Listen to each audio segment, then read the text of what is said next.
Hello there friends, welcome back to another episode of Generation Tech. My name is Al.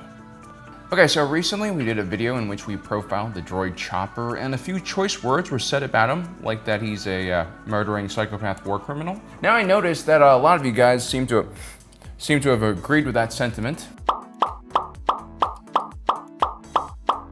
I especially like the whole Chopper is a Canadian theory. Guys, remember to never underestimate our northern cousins. They might seem all nice and friendly in the movies and TV shows, but cross them and, just ask the Germans in World War I what it was like to get raided at night by a bunch of maniac Canadians wearing blackface with rubber gloves, equipped with homemade explosive and gruesome homemade melee weapons. No one asked them to do this, by the way. They just like doing this for fun. And you know what else Canadians like doing for fun during the war? Well, not taking prisoners alive, not taking part in the Christmas truce. Some Canadians even like baiting Germans with tins of corned beef. They would throw them into the trenches, and if the Germans said, "Bring me some more," they would just throw some grenades. So seriously, guys, respect Canadians. Yes, they have flappy heads and they sound kind of weird, but at the end of the day, they're the only reason why aliens haven't invaded this planet.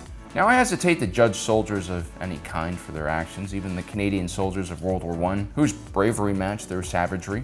And that's because most of us, even combat veterans, probably have no idea what they went through during that period of time in that specific war. And for that same reason, I realized that calling Chopper a murderous psychopath war criminal is a bit unfair. Yes, he did murder a lot of people and droids. He occasionally displayed some truly psychotic behavior, but I'm not a licensed psychologist. I'm an unlicensed psychologist, and I give advice to people in elevators because they can't get away from me.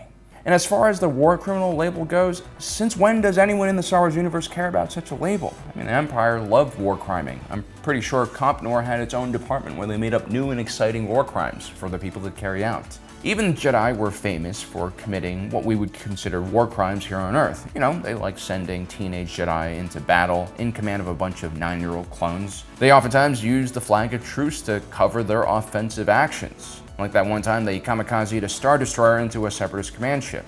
I mean, everyone loves Obi-Wan Kenobi still, and that, youngling population control expert Anakin, so I feel like I need to reverse some of the damage I've done to Chopper's image. I'm sorry. And I'll do that by explaining why he is the way he is. If you get to know someone well enough, you get to really understand how their circuits are arranged and how their programming is written, you'll be surprised by what you find. So we talked about how Chopper is a much older droid than most of the droids we see in the Rebels series. Chopper is a C-series astromech that was already considered a bit long in the tooth during the Clone Wars, especially when he was placed aside the much newer R-series of droids. R2 looks like he comes from the Apple Store. Chopper, on the other hand, looks like something you would buy behind the cash register at a drugstore. Will you cut it out? You have plenty of room. Stop crowding me. And unfortunately, in this cruel galaxy, people judge each other by their image. And, Chopper looks extremely sketchy and like he's covered in tetanus. And while dumber droids might not care how poorly they're being treated, Chopper was anything but dumb. I mean, sure, he's probably a few decades past his expiration date by the time of the Galactic Civil War. But while organic minds tend to degrade the more they age, droid minds age like a fine wine and they become more textured and complex as they get older. Although Chopper's mind is probably more like a moonshine-based cooler full of jungle juice. Now, this aging process can only happen when a droid's memory is kept intact. Some of you have mentioned that Hera wipes every droid's memory banks, including Chopper's, after each mission, so that if they are captured by the Empire, they can't reveal the rebellion's secrets or location. But what Hera's actually doing here is just erasing mission logs. I mean, Chopper's personality and the core of who he is stays intact. This is at the roots of why Chopper is actually far more intelligent than your average droid. Like R2-D2, he has a massive wealth of experience, which gives him far more tools to solve problems and get around obstacles. And with intelligence comes a more human-like personality. Take dolphins, for instance. They're one of the smartest aquatic creatures on the planet, which is also why they're one of the most evil creatures as well. Packs of male dolphins are known to kidnap female dolphins and basically gang rape them. Dolphins have been seen slapping fish out of the water so that they can watch them suffocate and die. There's also stories of dolphins playing volleyball with baby sharks.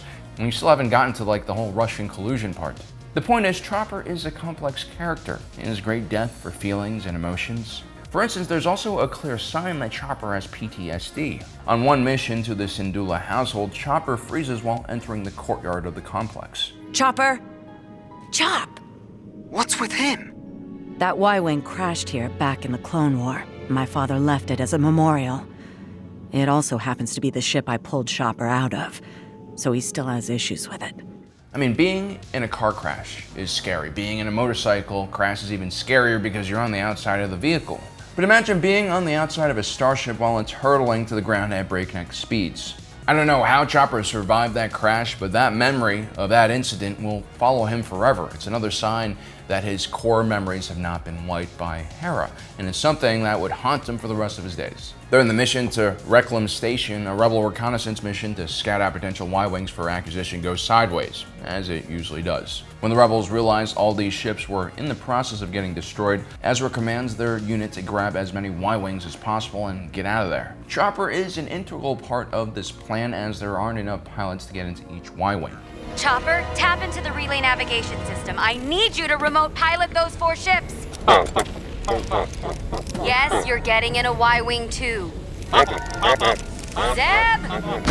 Come on, get in there. Go. You know, it's kind of funny watching Zeb force Chopper into the astromech slot, but imagine, you have someone who has PTSD from a car accident or someone who was stuck in an elevator for a really long time and forcing those people back into the thing that they fear the most. It'd be kind of messed up. That's exactly what Zeb is doing here. This is the kind of treatment that Chopper can expect from his friends. Of course, this is a military mission. Lives and resources are at stake, and so Chopper sucks it up and does his job, which is quite remarkable given the amount of fear he has for flying in this ship, especially flying while under heavy fire from Imperial forces. But yeah, like I said, this is the kind of behavior that is very common in this Specter unit, not just from Zeb, but from almost everyone.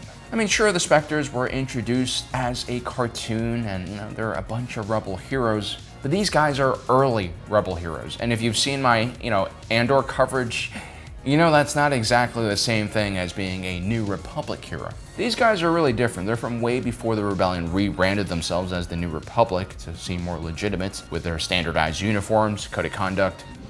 Nice shoes. Put down your blasters. Matches his belt. The Specters were snapping necks before even the movement was called the Rebel Alliance. The Rebel series takes place before Scarif, which means that this is the alliance to restore the Republic, otherwise known as a loose collection of local criminal syndicates, pirates, and arguably terrorist organizations like Saw Gerrera's partisans. And Chopper, despite being, kind of old for a droid, is still very impressionable. I mean, he calls Harrison Dula mom, which I find so endearing. Chopper, we're not here to shop. And so a big part of why Chopper acts so murderous is because of the people he surrounds himself with. In that scene where he calls Hera mom, Chopper spots his own leg, something that he'd been looking for years. Instead of helping him, the rebels are focused on their mission, and so while Chopper tries to steal the leg from an Ugnaught vendor, they actually end up leaving him behind. This is how the rebels have always treated Chopper, and this is why Chopper treats them in the same way. I mean, one time while playing Sabacc against Lando Calrissian, Zeb even bets Chopper when he runs out of credits. I'm all out of creds. So, I'll bet my droid. Whoa, you can't bet Chopper. He's... Not even Kanan Jarrus, the righteous Jedi, put a stop to this nonsense. See, I can't lose. And we need the credits. Right. Do it. I mean, these rebels are kind of a bunch of degenerates. This is what I mean about the early rebels. You gotta be kind of crazy to fight the Empire all by yourself. Every member of the Specters have experienced grave loss and death in their lives. Sabine Wren has one of the most messed up backstories you'll ever hear of. We did a video about it. Kanan Jarrus was a child soldier during the Clone Wars, and then he watched during Order 66 as the clones he trusted murdered his master and then came after him. Zeb Orrelios saw his entire species get wiped out by Imperial stormtroopers led by Agent Kallus. And Harrison Dula is the daughter of an insurgent leader and has been rebelling against the Empire since the first day they started business. Now, people have seen a lot of death, combat soldiers, EMTs, amusement park ride operators have a very special and completely degenerate sense of humor that other people who have much easier jobs might find distasteful. I mean, we talked about how Chopper almost kills Ezra during that training session on top of the Ghost, but look who's feeding Chopper all of those milk cartons. It's Zeb. This is a group effort. This is a group attempt to murder Ezra. I mean, these guys are always pulling pranks on each other, and some of these pranks would clearly cross the line in normal social circles. And yes, sometimes Chopper gets really close to murdering his buddies, But can you blame these guys considering how much death they see on a daily basis? And what really matters is when push comes to shove, these guys definitely have each other's backs. As much as Zeb loves to hate Chopper, what he hates even more is when someone else is beating up on his droid pal. And as messed up as Chopper is, he always reciprocates that love that his crew members give him. He always volunteers for the most dangerous missions, like going deep undercover on an experimental Imperial interdictor ship to rescue Jun Sato. Sure, the chaos he creates almost kills everyone on board, including him and his rebel friends, but the point is Chopper has all the rebels' backs when they truly need him. When Kanan loses his eyesight on Malachor because of Maul, it's Chopper who becomes a seeing eye robot. When that sketchy businessman, as Morrigan, tries to kill Ezra, it's Chopper who rushes in to save the day. He even ends up dual-wielding some blasters and chasing as Morrigan off.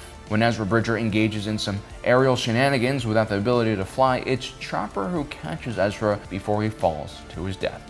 And so, yeah, you could call Chopper murderous. You could say that he's a loose cannon and he's a danger to himself and everyone around him.